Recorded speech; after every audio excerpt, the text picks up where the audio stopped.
მოგესალმებით, თქვენ უყურებთ Business Behind Sports, Beyond Sports-ის მე-6 ეპიზოდს. სამ დავიწყებთ, მინდა მოგახსენოთ, რომ ჩვენი ეპიზოდების სპონსორი არის King-Ladze Foundation და ჩვენი პარტნიორები არიან Shoot 360 თბილისი და ზაზაფაჩულიას კალაბურთის აკადემია. დღევანდელი ჩვენი სტუმარი არის გიორგი დოდელია, რკენას თანადაფუძნებელი და აღმასრულებელი დირექტორი. როგორ ხარ გიო? კარგად, მადლობა ბიჭო მოწვევისთვის და ესეთი საინტერესო პოდკასტის შექმნისთვის. ახლა თქვენ აკეთებთ სპორტისთვის. მადლობა მოსვლისთვის ასევე. ბოლო პერიოდში რკენა გახდა საქართველოში ერთ-ერთი წამყვანი სპორტული ივენთი. და როგორ შეიქმნა ეს იდეა და როგორ დაარსდა რკენა?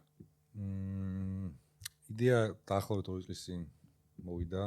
იქიდან გამომდინარე, რომ სედანდა სპორტში UFC-ს ვაშუქებდით ბევრი წელი და ტენდენციას ხედავდით ძალიან დიდ მზარდს. გავაწყვეტეთ, რომ ქართულ ბაზარსაც ჭირდებოდა შეიძლება თად UFC ვერა, თუმცა UFC-თან მიახლოებული ორგანიზაცია. მით უმეტეს ამდენი კარგი სპორტსმენი ყავს MMA-ში ძალიან ცნობილი მსოფლიო დონეზე, გუშინ წინ თეთრსახში დგა მათ შორის ერთ-ერთი ჩვენიანი. და სპორტულ მედიაში რა თქმა უნდა ყველაფერი გადის რიცხვებზე, ანალიტიკაზე და ანალიტიკის მიხედვით ცალსახად ჩანდა, რომ საქართველოს ჭირდებოდა მსგავსი ორგანიზაციის შექმნა. მაგ იდეით დავიწყეთ და უკვე მესამეს ვატარებთ ახლა უკვე 16 მაისს. და რამდენად რისკიანი იყო ეს პროექტი თავიდან? რო გითხრა. ახლა ყველა სტარტაპი რისკიანია რაღაცას თავიდან. რა თქმა უნდა. ნულიდან როცა აგებ, მიუხედავად იმისა, რომ ახლა სედანდა სპორტსი არის ჩართული ამ პროექტში. თუნდაც სედანდა სპორტის დარწმუნებასაც დოდა ჭირდა, მენეჯმენტის დარწმუნებასაც დოდა ჭირდა. ყველაზე დიდი ჩელენჯი რაც არის ბიზნესში არის ფულის მოტანა, ყველაზე მნიშვნელოვანი რაც არის ბიზნესმა იარსებოს. მანდაც ბევრი კითხვისნიშნები იყო. რამდენად ხის მსგავს პროექტში ფული ჩადება, რამდენად გაივსება დარბაზი, რამდენად საინტერესო იქნება. პირველზე ნაკლები სპონსორი ყავდა, რამდენიმე, მეორეზე კიდევ უფრო მეტი, მესამეზე ყავს, ასე ვთქვათ, კარგად. ნელა გავიძდებით კიდევ უფრო. კი ბატონო, წერან აქცენტ პირველ ივენთზე იყო ნაკლები სპონსორი, მაგრამ როგორც ვთქვით, პირველივე ივენთი როცა ჩაატარეთ, sold out იყო მთელი არენა, ხო? კი. და აი როგორ მოახერხეთ ეს და რამდენად მოსალოდნელი ან მოულოდნელი იყო ეს თქვენთვის, რომ პირველივე ივენთზე გამოცხადებინანო ეგრევე ყველა ბილეთი გაიყიდებოდა. მაგაზე ბევრს ვფიქრობდით, როგორ უნდა დავლონჩილიყავით. თავიდან გეგმა რაც ჰქონდა იყო ბევრად პატარა დარბაზში ჩატარება. დაახლოებით 1000 კაცი დევდა ეგ დარბაზი. საერთო დარბაზში ვფიქრობდით. რადიო ქალაქში. და ცოტა რაც განსხვავებული კონცეფციის ივენთი უნდა გავაკეთებინა. მე მიუხედავად იმისა, რომ მე პოპულარული არის, მაინც ვფიქრობდი, რომ რაღაც დამატებით ჭირდებოდა რკენას. სადაც გაჩნდა ბუკას იდეა. ბევრი დროის და წვალების შემდეგ ბუკაც შემოგვიერთდა ამ საქმეში და უკვე ბუკას ჩართულობით იმ პრომოუშენით რაც ჩვენ გავაკეთეთ, უკვე დავიჭერეთ, რომ დასოლდაუთებოდა. ხა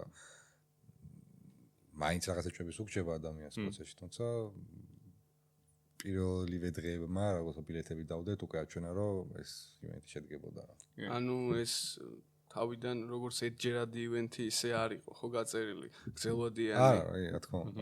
სხვაობა იყო, რომ ვიწყებთ პატარით, 7-დან შევდივართ ბაზარზე, ხარისხია, მაგრამ 7-დან. თუმცა აი ნავებიდან გამომდინარე, რომ ბუკას ამხელა ჰაიპი წამოვიდა და ამდენი რესურსი ჩავდეთ ჩვენს პრომოუშენზე.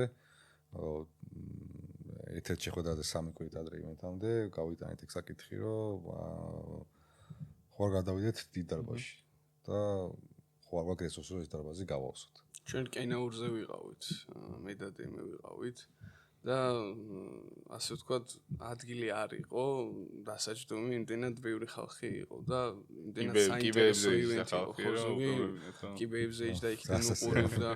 კიბეზე დომ არ არის ასე უნდა, თუმცა მაგრამ ხვდები, იმდენად საინტერესო ივენთია ეს რკენა და ასე ვთქვათ საქართველოსთვის არა მარტო, რა მთელი ევროპაშიც რო გავიდეთ, შეიძლება ეგეთი ივენთი არ იყოს ჩატარებული, როგორც რკენა გააკეთა და ჩემი აპლოდისმენტები თქვენ გუნდს, ძალიან მაგარი რაღაცა იყო და რკენას ამზეც აუცილებლად მოვალთ და გესტუმრებით.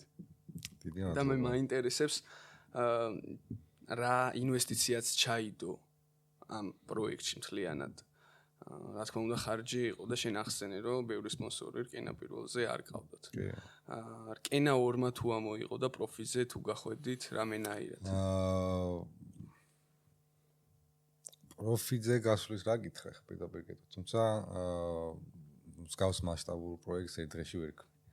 რა თქმა უნდა ჩვენი გათხოვს არ ყოფილა რომ break-even-ზე გავიდეთ, თუნდაც break-even-ზე გავიდეთ ხვალ ან უახლოეს 3 თვეში ან 4 თვეში. თუმცა ეს გრძელვადიანი პროექტია და ასე სათავედანვე გათვალისწინებული არის ის გეგმა რითაც უნდა მივიყვანოთ უკვე მომგებიან ბიზნესამდე. ნუ რკენა პირველი შემდეგ უკვე აშკარად იგრძნობოდა, როდესაც მეორე გამოაცხადა ჩატარდა, რომ ბევრად უფრო დიდი რაღაც იყო რკენა 2 ვიდრე რკენა 1. კონკრეტულად აი რა შეგიძლია გითხრა, რომ რა შეცვალეთ ისეთი, რაც რკენა 1-ში, რაც რკენა 1-ს აკლდა და რა განავითარეთ ესე რა თქვა. სხვაობა იყო ის, რომ როგორც გითხრათ, 3 კვირით ადრე გადავიტანე სპორტ სასახლეში და 3 კვირა ძალიან პატარა დრო არის, რომ ეს კარგად დაიგიგო. და რკენა 2-ზე დიდი პაუზა ქონდა ივენთებს შორის. 4 თვე მე მგონი. და მოდიაში რომ გამოცხადების დღიდანვე ვიცოდით თითოეული ნაბიჯი სადა როგორ უნდა გვევლო, გინდა კონტენტის ხრი, გინდა დაგეგმის ხრი, რომ გაგვემჯობესებინა რკენა 2. რკენა 3-იც ახლა რაც მოდის მანდაც მგონია ცოტა პატარა დრო იყო პაუზები. უფრო მეტად დავგეგმავდით რაღაცას. მაგრამ მოთხოვნადი იყო, ძალიან მოთხოვნადი იყო. მოთხოვნადი არის და ნუ სეზონისგან გამომდინარე საფხულში, თბილისში, დარბაზში იმის ჩატარება მაინც არ არის კომფორტული რა. სიცხეა და თუმცა სხვა ბევრი რაღაც გასართობი ხდება ქალაქში, ქვეყანაში, ყველა ისვენებს და მაგითო ზოგი სხვაგანა. მოგვიწია რომ ნადრევად ვერ ვიტყოდი, თუმცა რაღაც პატარა ვადაში გადავწყობილი ხავით რკენა 3-ზე.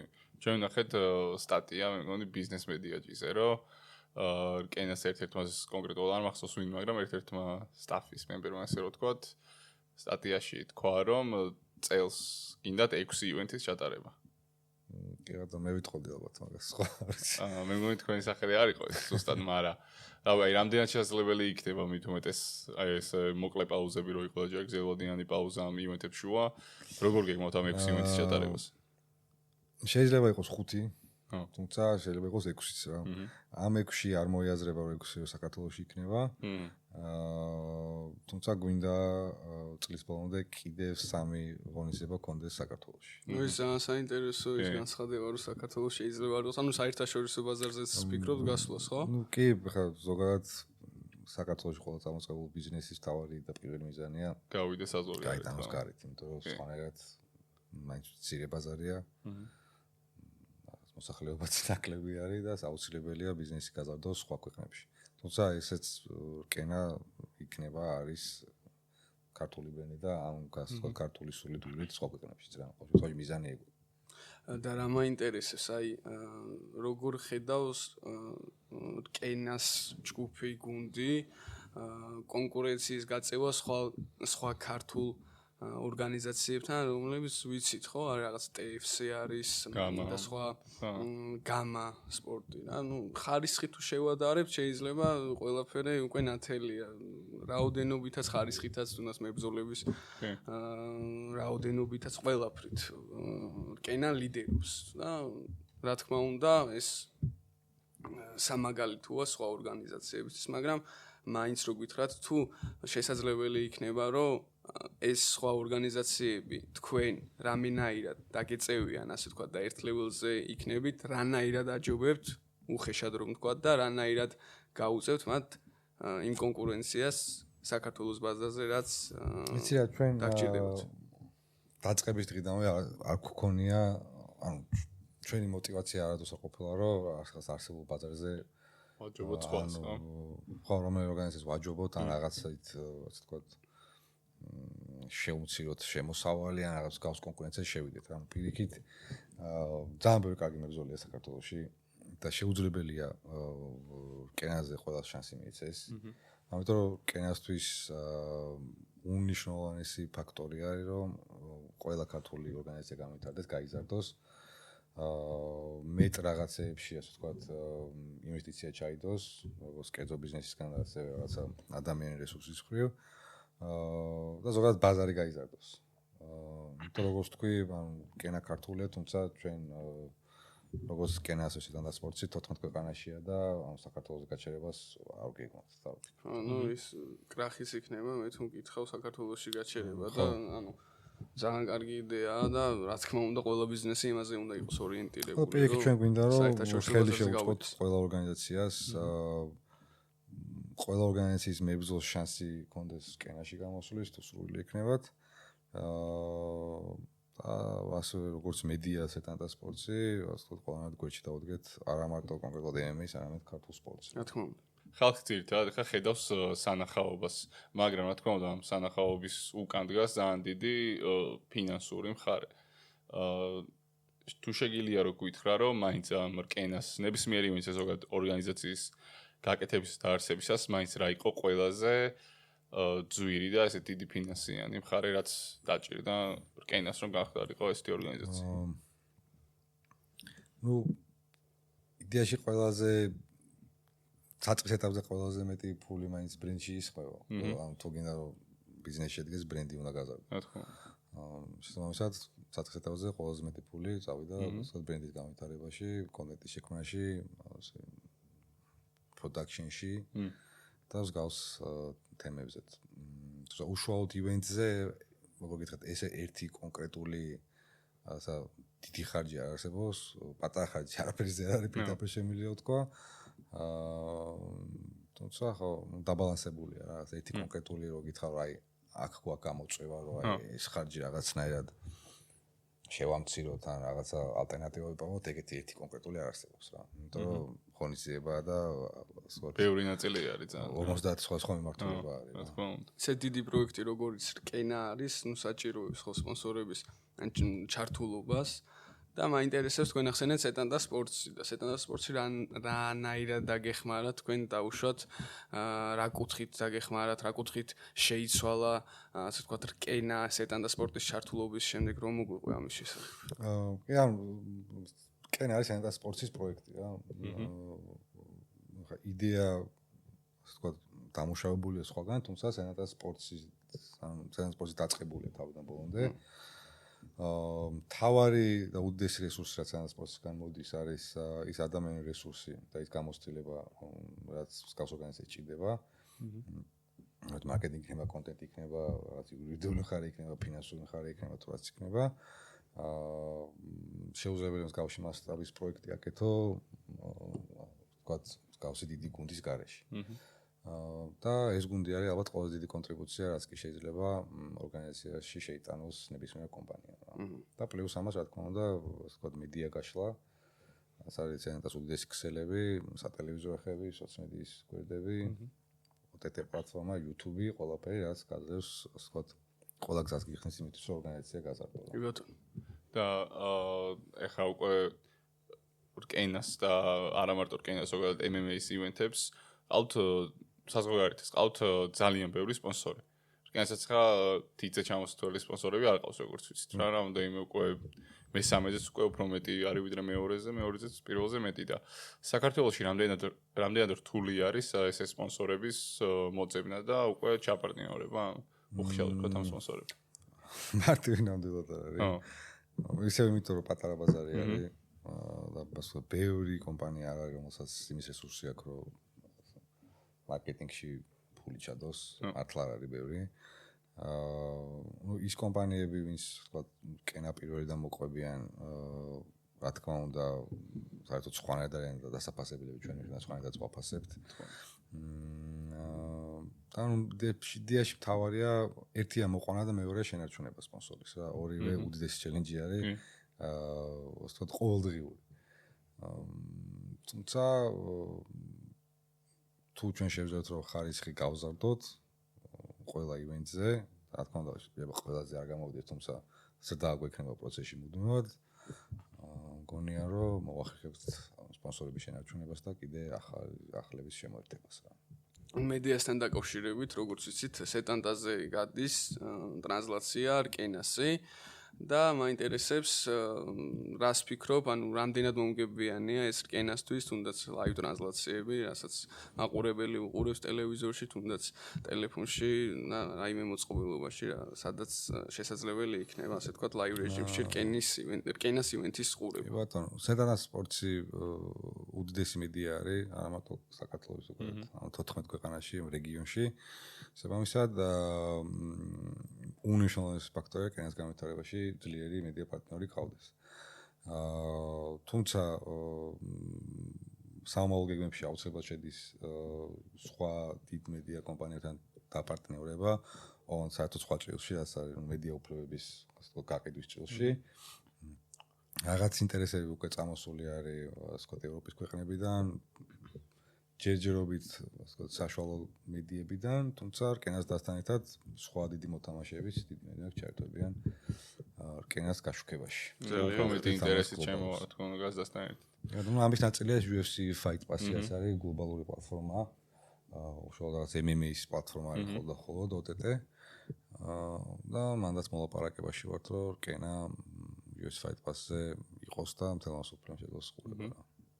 კი ბატონო, ეხა რადგანაც მედიაზე ვსაუბრობთ და კერძოდ ესე მარკეტინგზეც მინდა მართლა რკენას მარკეტინგული ჯგუფი და მარკეტინგული მხარე აი მართლა გამორჩეულად გამოყო, იმიტომ რომ რავი სხვა სპორტის ორგანიზაცია ალბათ ესე არ აკეთებს ისეთი დონის და ლეველის მედია კონტენტს. გინდა რაც rilsები იყოს, გინდა უბრალოდ behind the scenes რაც ხდება, მოჭხრების ყველაფერი და აი უდაჟე ისტორიაც შემოსვლისას შეიძლება ეგეც ძალიან კარგი ის არის რა და აი მართლა გამორჩეულად კარგი მედია და მარკეტინგის ჯგუფი აქვს კენას მართლა. ნუ ძალიან მოგვეწონა ყველა სარწმუნებული ვარ. მადლობა. ნუ სპორტი ზოგადად არის ბიზნესი, რომელიც ქმნის ემოციას რა. რამდენადაც რთულია სპორტულ ბიზნესში რაღაც პროგნოზების გაკეთება, იმიტომ რომ შედეგი შენგან დამოუკიდებელია. იმდენად სასიამოვნოა ზოგადად სპორტის ინდუსტრიაში ყოფნა, იმიტომ რომ კიდე ემოციას ადამიანებზე და არა რაღაცა სხვა პროდუქტს რა. ამ შემთხვევაში სპორტი ესა ემოცია არის პროდუქტი.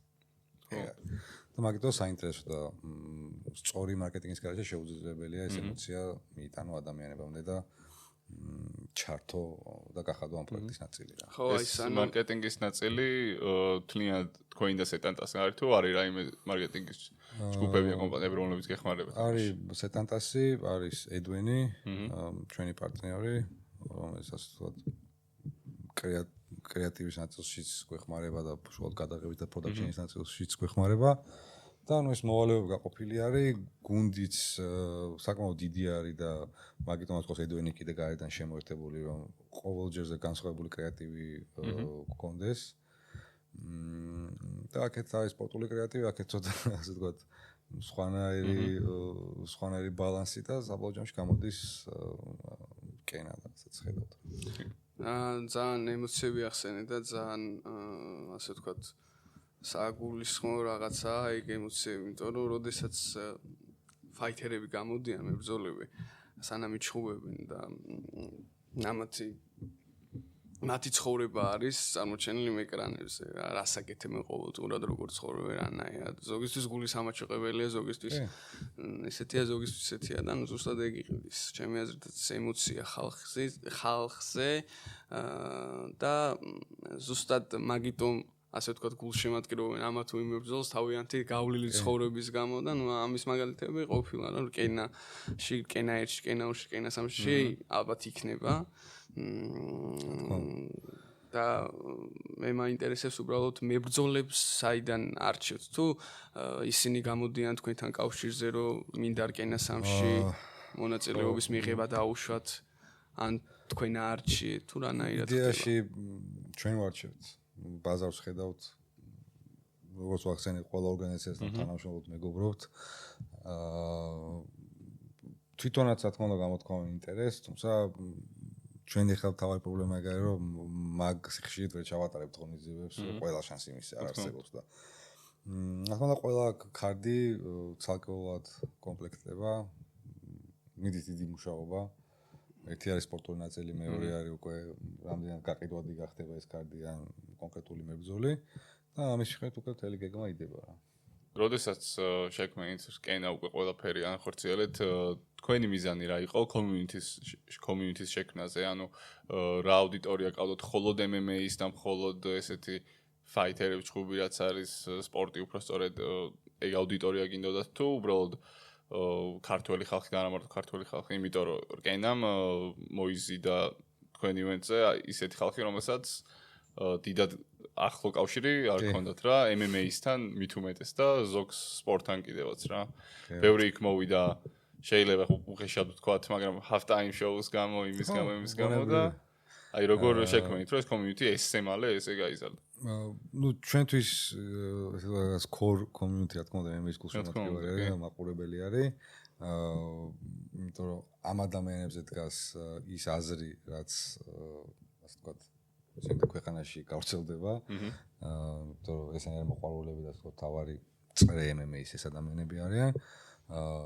თუმცა საქართველოში ეს წრე არ არის მაგხელა, იმიტომ რომ MMA-ც ახალი სპორტი არის და არ არის ფეხბურთი როგორც რაღაცა.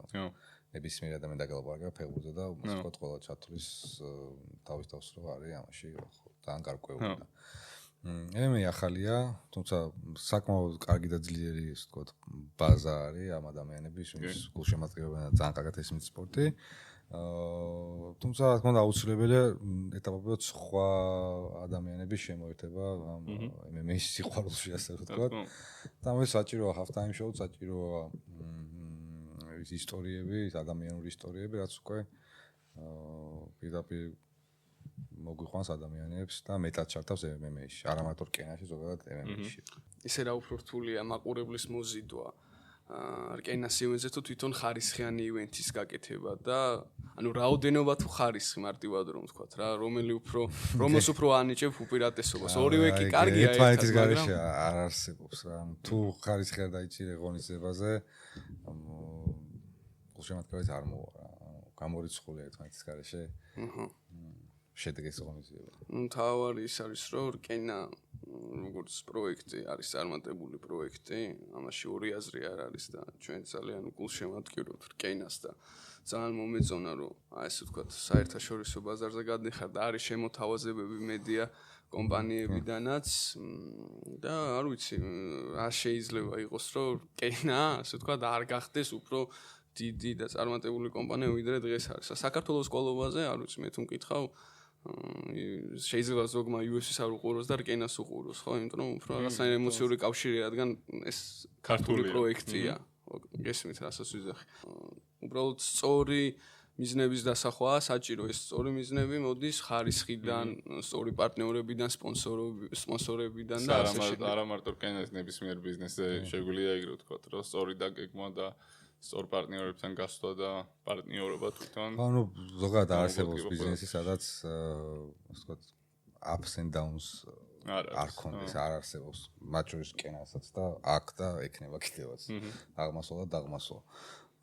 თუმცა რასაც შეიძლება უბრალოდ სწორი პარტნიორები, სწორი გუნდი და სწორი ფასეულობები მათ შორის, რომ ხარისხი მუდმივად დაჭერილი იყოს და გაუმჯობესდეს ყველა ჯერზე, თუ ყველა ჯერზე ვეუმჯობესდება, რაღაც პერიოდულად მაინც გაუმჯობესდეს და ალტერნატივების ძიება ბაზრებში რა. კი ბატონო. ბილეთებთან დაკავშირებით მაინტერესებს, როდესაც იდება, ასე ვთქვათ, ბილეთები გაყიდვაში მოდის, ძალიან რთულია ხოლმე, რომ აი ეს ბილეთი იყიდო, იმიტომ რომ ძალიან ბევრი ადამიანი უკვე ამ ბილეთებს იყიდულობს და დაუშვათ 5000 კაციანი დარბაზის ძალიან მარტივად ივსება რა. ეხლა უკვე 70% არის გაყიდული, ხო?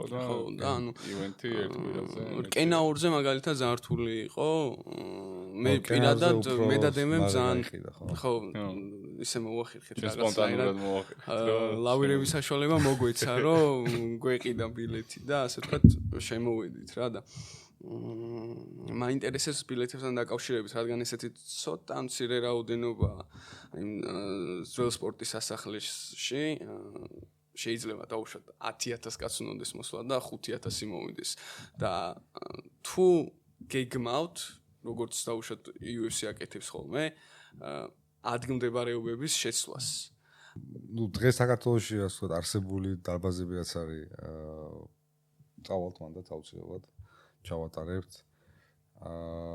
დარბაზის გარდა საომაროდ კიდე უფრო მასშტაბური ვთქვათ გეგმების არის რაც შეიძლება სტადიონს მოიაზრებდეს საერთოდ თუმცა ნუ ჯერ ძალიან ადრე ხა MMA-ის ივენთები აი დარბაზში ტარდება და ბევრი დარბაზი არ არის მოგადაც სადაც უმეტეს ჩვენ რეგიონშიც 20,000 და 30,000 კაცი ეტევა და მაშინ უნდა წახვიდე განსხვავებულ რაღაცა განსხვავებულ რისკზე და ვთქვათ გამოწვევაზე რაც არის სტადიონი. ფეხბურთის სტადიონი, სადაც უკვე იქ საერთოდ სხვა ბიუჯეტზე არის ლაპარაკი, საერთოდ სხვა რისკები არის, იმიტომ რომ გამიდის რისკი შემოდის.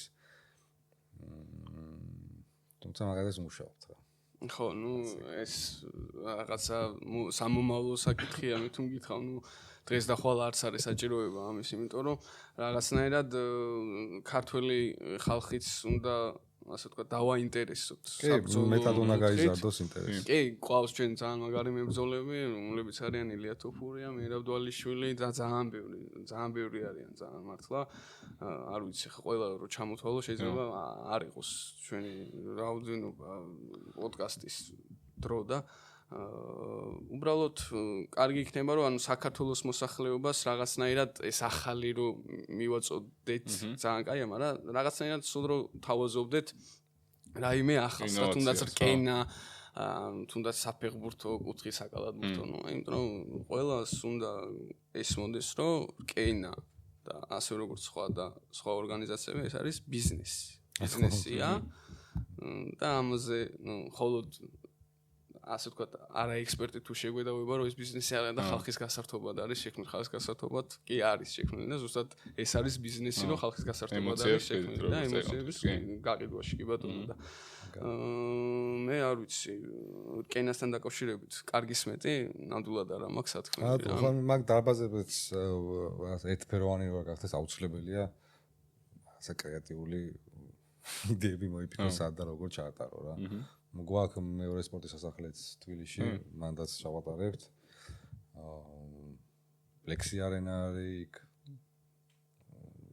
სხვა დიდი მსგავსი მოცულობის დარბაზები, როგორც მე ვიცი, არ არის, თუმცა ყველა დიდ ქალაქში არის, ვთქვათ, დიდი სპორტის სასახლე. სადაც ზოგან 3,000 ეტევა, ზოგან 4,000 ეტევა და ჩვენც გვინდა და სული გვაქვს რომ ეტაპობრივად ასე ვთქვათ ყველა დიდ ქალაქში ჩავიტანოთ, იმიტომ რომ რაღაც მარტო თბილისზე გაჩერება, იმის გარდა რომ ქვეყნიდან გასვლას გვინდა რომ აქაც შიგნით მოქნილები ვიყოთ და ყველას ქონდა შესაძლებლობა რკენაზე მოხვდეს რა. ძალიან კაი. ვთქვათ მაგიტომაც აი იგივე ფასთან იმართებაში ვთქვით რომ ხელმისაწვდომი იყოს ყველას. ხელმისაწვდომი დავტოვოთ, როგორც კინოში წასვლის ფასი რაც არის, ახლავეთ მაგ ფასზე გვაქვს ჩვენს, რომ მაქსიმალურად მეტ ადამიანს შეძლოს მოსვლა. მეტი საშუალება იყოს, რა თქმა უნდა, უკეთესი იქნება და კიდევ უფრო დაკლება, თუმცა ანუ როგორც რატოაც ხედავთ აქ სპორტზე და ბიზნესზე ვსაუბრობთ. ხო, ნუ რა თქმა უნდა. რაღაცას ვთქვათ, წაგებაზე არ უნდა იყოს. პარკლებში უნდა ჯდებოდეს ხო რა. კი. წეგან ახსენეთ UFC Fight Pass-ზე და მაინტერესებს დღესდღეობით ან სამომავლოდ რამე კავშირი თუ გაქვთ UFC-სთან, რაიმე მოლაპარაკებები ან რაიმე სამომავლო გეგმები და რა შეგვიძლია გითხრა ამის შესახებ. UFC სენატის სპორტის პარტნიორია ძალიან ბევრი წელია უკვე. ძალიან კარგი ურთიერთობა გვაქვს. ეს ბევრმა არც იცის სხვათა შორის, რომ სეტანდას ქართული მეტი ესე დიდ ორგანიზაციას როგორც UFC არის რაღაც აბა როგორ არის? აი კავშირში არის. არა, უბრალოდ მე ვიძახი ხა გაშუქებით ხო, მაგრამ მე ვიძახი რომ აი ურთიერთობით ახლოს სამომავლო გეგმების დასახვით რა. ნუ სპორტულ მედიაშიც როგორც სხვა ყველა ბიზნესი ძალიან დიდი კონკურენცია არის და მანდაც ძალიან მნიშვნელოვანი არის ვთქვათ ურთიერთობის შექმნა და შენარჩუნება და ხო რა თქმა უნდა ხა UFC-ც სხვა ლიგებიც ასე ძალიან მჭიდრო ურთიერთობაში და პარტნიორობაში არიან სენატას სპორტსთან და იგივე ასე ვთქვათ აქ ჩვენ რეგიონში ღონისძიებები რაც ტარდება UFC-ს მან კიდე საერთოდ სხვა ჩართულობა აქვს სენატას როგორც არის ბაქოს ივენთი არის მაგალითად რა ძალიან მჭიდრო თანამშრომლობა გვაქვს მაგიტომაც უფრო გვიადულდება რკენაზეც საუბარი მათთან UFC Fight Pass-ზეც ასე ვთქვათ, ორხრივი თანამშრომლობა არა. და თუ გახდება იმ საჭიროება, რომ კენა რამეში ჩაერთოს, რომ საქართველოს UFC ჩატარდეს, ორგანიზების კუთხით იქნება თუ სხვა კუთხით. პირველი ადამიანები ვიქნებით, ვინც მათ ყოველობაში გვერდში ედგება. რა თქმა უნდა. ქვეყანას პირველ რიგში. კენას მისია ერთ-ერთი მისია არის, რომ ანუ მებრძოლები აღმოაჩინოთ და მებრძოლები მოამზადოთ უკვე UFC-ისთვის, იმიტომ რომ არც ერთ მომენტში და არც ერთ წამს არ გავაჩერეთ მებრძოლს, რომელსაც მოვა, ასე ვთქვათ, შანსი გაუჩნდება იმის, რომ UFC-ში წავიდეს და იჭყოს, დაიბრძოლოს. მან და გინდა კონტრაქტის დონეზე, გინდა ჩემი სიტყვიერი პირობა არის, რომ იმ წამს როგორც კი UFC დარეკავს ჩვენს მებრძოლზე, ქართველზე თუ არა ქართველზე, ჩაიხსნება კონტრაქტი და წავა UFC-ში. ანუ კონტრაქტს აფორმებთ, ხო? ყველა მებრძოლთან, ყველა პირობა არის შიგნით, რომ მებრძოლმა რა უნდა ქნას, როგორ უნდა ქნას და შეუძლია თუ არა მებრძოლს რკენას გარეთ სხვა ორგანიზაციაში მიიღოს მონაწილეობა და იქ იჩხუბოს. თუ კონტრაქტში არ არის ეს გათვალისწინებული. კი, რა თქმა უნდა. კონტრაქტში ვიდება თავიდანვე. არსებობს ერთბრძოლიანი კონტრაქტები, რასაც დღესდღეობით მიყვებით, და არსებობს მულტიკონტრაქტები, რამდენიმე ბრძოლიანი. ნელა გადავდივართ ერთბრძოლიანზე უკვე მულტიკონტრაქტზე. ეს მოიაზრებს ზოგიერთის 2 ჯგუფიან, ზოგიერთის 3-იან, ზოგიერთის 5-იანს და ასე ვთქვათ, სხვადასხვა ლეიერები არის. დებიუტი, კამარზე ჯგუფი, მეინ კარდზე ჯგუფი, იქ ძალიან ისეთი ჩაშლილი დაღეჭილი კონტრაქტი იქნება. ძალიან კარგი. და ის ეხლა ზუსტად რადგან კონტრაქტებზე საუბრობთ, ეხლა შეიცვალა მეინ კარდი, ხო? ვინც იყო ჩაეხსნათ, იმიტომ რომ სხვა ორგანიზაციაში უწევდა ჯგუფი 2 კვირაში, ხო? თუ 2 კვირის.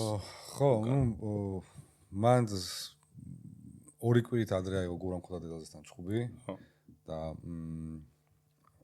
ჩვენთვის უარი არ უთქვავს. იქასე ჯგუფი და მე ჩამოვალო და მანდაც გამოვალო კენაზეო. რაც ჩვენთვის მიუღებელი იყო. ხო, თითქოს ის რაღაც ზემოდან გადახურა, ხო? კენას ალბათ. რატო გადახურა კაცი? იმიტომ რომ ის რა. ხო, ანუ კენა ბ ვარიანტი არავისთვის.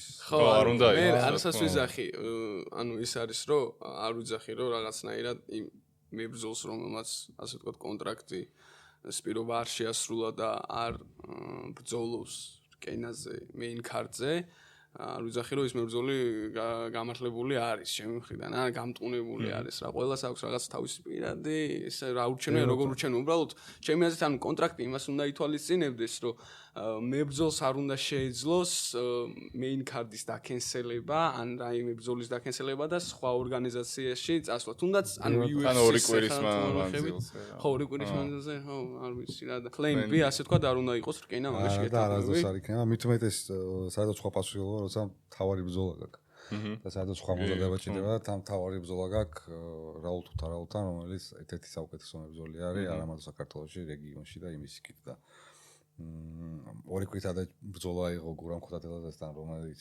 აუცილებლად დაგაზიანებს ანუ აუცილებლად და თუ უყურეთ მაგ ბრძოლასაც მიხვდებით რომ აუცილებლად დაზიანდებოდა მაგ ბრძოლაში ჩვენ თავიდანვე ასე ვთქვათ ჩვენი პოზიცია დავიჭირეთ რომ ვეღარ მიიღებდა მონაწილეობას. სწორიც იყო, რა თქმა უნდა, კი. ნუ აუცილებელია პრინციპულობა მსგავს საკითხებში, რომ ნუ ასეთ ხარვეზები ისე ხშირად ხდება ხოლმე კენას ივენთებზე თუ არა მარტო კენაზე ზოგადად MMA-ში ანუ არ არსებობს რომ ხარდი შეკრა 3 თვით ადრე და თან რაღაც არაგერიოს რა. სპორტია, ძალიან ტრამული სპორტია. ეხაც ცვლილებები იყო რამდენიმე რაც დავდეთ 2 ჯგუფში იყო კიდე ხო მე მგონი ნუ იმ და ტრავმის მიზეზი ვარჯიშზე ფეხი ეთკინა და ჩვენ არ გვინდა მებრძოლი ჩამოვიდეს არის რა კონკრეტულად ხამ ინგლისელზე მაქვს საუბარი ჩამოვიდეს ინგლისიდან და არ იყოს თავის ფორმის ასე ვთქვათ 100%-ში და რაც ნატკენი ფეხით გავიდეს რა შეიძლება კარგი ბრძოლები ხარისხიანი ბრძოლები და შესაბამისად მაგ ადამიანებსაც მომავალში აუცილებლად შანსი მიეცემ ხა ტრავმის გამო ჩვენ არავის არ ვთქვათ არასდროს არ დავჭაგავთ ეხლა თუ ერხებს მომდენო ღონისძიებაზე ველოდებით საქართველოში. ხო, драма ბუნებრივი არ არის, რომ 2 კვირაში ჩხუბი მაქვს მეორე და ამასთანაც ვიჩხუბებ და იმასთანაც ვიჩხუბებ. ფეხბურთში კიდე ხო შეიძლება რომ 1 კვირიანი ხო, ერთ თამაში და შემდეგ თამაში კალათბურთში ეს არის ტრამული სპორტი, ხო და ძალიან კარგად. რამდენი ვიცით ვინც დაუშვათ ბოქსზე ან MMA-ით გაყვა ეს თავის დაზიანებები ცხოვრებისეულად რა ისედაც მაგალითად MMA-ში რაღაც ყველა ადამიანს რაღაც რესურსი აქვს თავის წელიწადში 5 ეგზოდას ვერ ჩაატარებ რა მერაბი მიდიოდა ხო ნუ 4 მანქანა $4 ჩაატარა კამარზე რაც ხონო სიგიჟე არის და აწმებულა მასზეც ძალიან დიდ გავლენას მოახდენდა ესეთ მოკლე მონაკვეთში ამდენი ძოლის ჩატარება და მithumetes აქ როცა ამდენი ახალგაზრდა ტალანტი ყავს ჩვენს გვინდა რომ სწორად გადავუნაწილოთ და არ იყოს ყოველ ორ თვეში ჩხუბი არ მოვწიოთ რა იმიტომ რომ სადღაც მე გამოიჩენს და რა მაინტერესებს ესეთი რამ იმიტომ რომ ხვდებით ხოლმე სხვა ორგანიზაციებში დაუშვათ აი არა მარტო საქართველოში საერთოდ უგონი არ შეხვედროთ ეგეთ რაღაცას რომ ორ პოპულარულ ადამიანს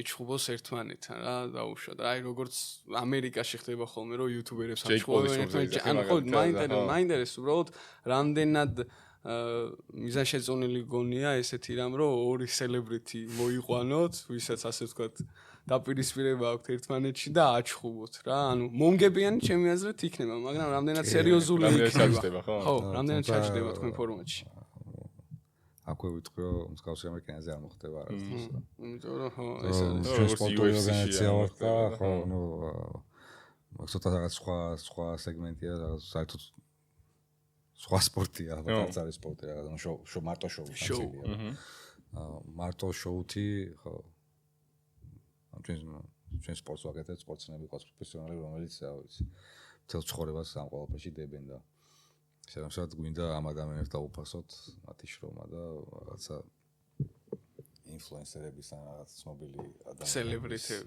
სელებრიტების ბრძოლით ვეგავაფუჭებთ.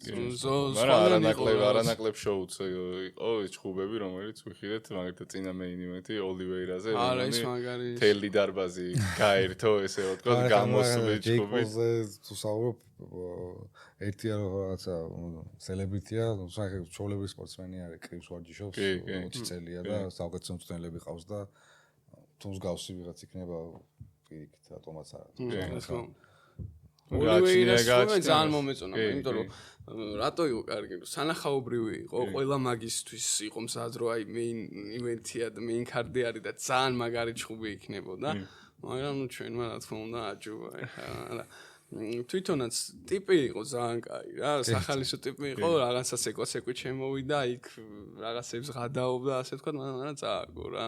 წააგო, მაგრამ მაინც ისე რომ ბოლოს საქართველოს დრო შეაწია და თავისი წაგება გამორჯებულთან ერთად აღნიშნა და მთელ დარბაზთან ერთად რა. ხო, ძალიან მაგარი ადამიანია, ეს ძალიან მომეწონა პიროვნება და კაი ადამიანია რა და მე ვფიქრობ რომ თუ შეიძლება აი დაუშვათ სხვა UFC-ს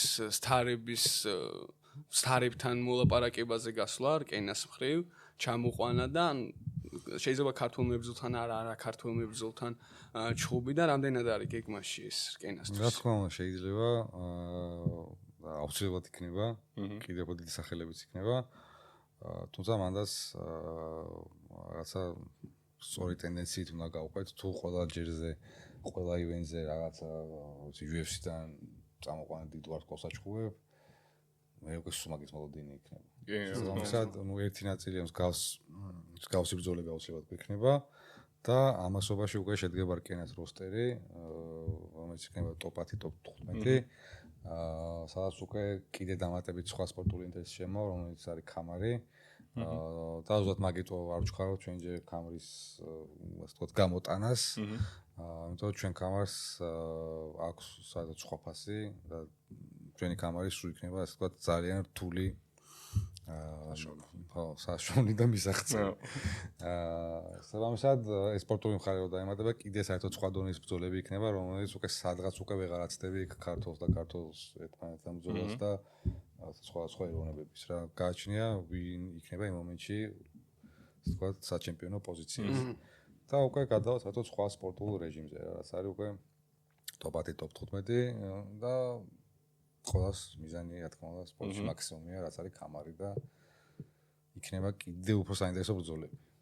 რომ დაბალანსებული იქნება ივენთები, ასევე ეგეთი დიდი სახელებით რომლებიც ასევე შეიძლება კამარაზე ბრძოლაში ჩაერთვენ მოულში. ბოლოსთვის გიო რა იმის ხო არ ეტყოდი ჩვენს მაყურებელს? მაყურებელს ვეტყოდი რომ მოვიდეს კენასამზე და სხვა კენას ღონისძიებებზეც ხარი დაუჭიროს ჩვენ სპორტსმენებს, იმიტომ რომ მათთვის თავარი ფაქტორი, თავარი мотиваცია არის ამდენი გულშემატკივრის წინაშე გამოსვლა. და იმაზე ასე ვთქვათ დიდი ძალა გაქვთ და წარმოგიდგენიათ რა ზოგადად. მაყურებლის მაგაზე დგას ზოგადად სპორტიც და ზოგადად გულშემატკივრობა ძალიან მნიშვნელოვანია ყველა სპორტსმენისთვის. გულშემატკივრობა სპორტით შემეც არაფერი არ არის.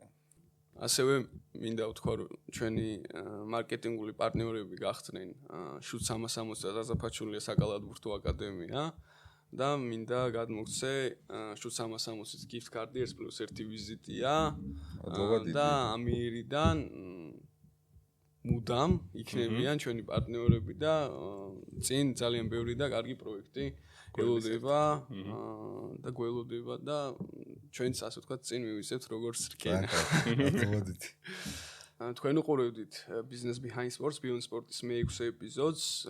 მადლობა ყურადღებისთვის და ასევე მინდა ვთქვა რომ ჩვენი ეპიზოდების სპონსორია Kinkladze Foundation, ხოლო მარკეტინგული პარტნიორები ზაზაფაჩულიას აკადემია და შუთ 360. კიდევ ერთხელ მადლობა ყურადღებისთვის.